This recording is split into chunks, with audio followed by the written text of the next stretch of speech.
যে মহিলা বিছানায় এই একটি জিনিস নিয়ে ঘুমান, দেবী লক্ষ্মী তার কাছে ছুটে আসেন।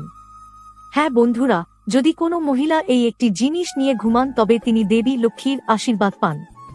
কোন জিনিস নিয়ে ঘুমাতে হবে আসুন আপনাদের বলি। আগে জানার আগে মা লক্ষ্মীর আশীর্বাদ পেতে চাইলে ভিডিওটিতে একটি লাইক করে বন্ধুবান্ধবের এবং আত্মীয় স্বজনের সাথে শেয়ার অবশ্যই করবেন। আসুন জেনে নিই যে স্কন্দপুরাণে বলা হয়েছে যে যদি নারী গৃহ ঘুমানোর সময় শ্রীহরি বিষ্ণুকে স্মরণ করে তারপর শ্রী শিবায় যখন নমস্তুভ্যাম শ্রী শিবায় নমস্তুভ্যাম 108 বার বললে সেই মহিলার ঘরে কখনো ধন, সমৃদ্ধি এবং ধন সম্পদের অভাব হয় না। প্রতিটি মহিলার ঘুমানোর সময় এটি করা উচিত। এটি খুব উপকারী এবং সাথে একটি তামার পাত্রে জল ভরে রাখুন।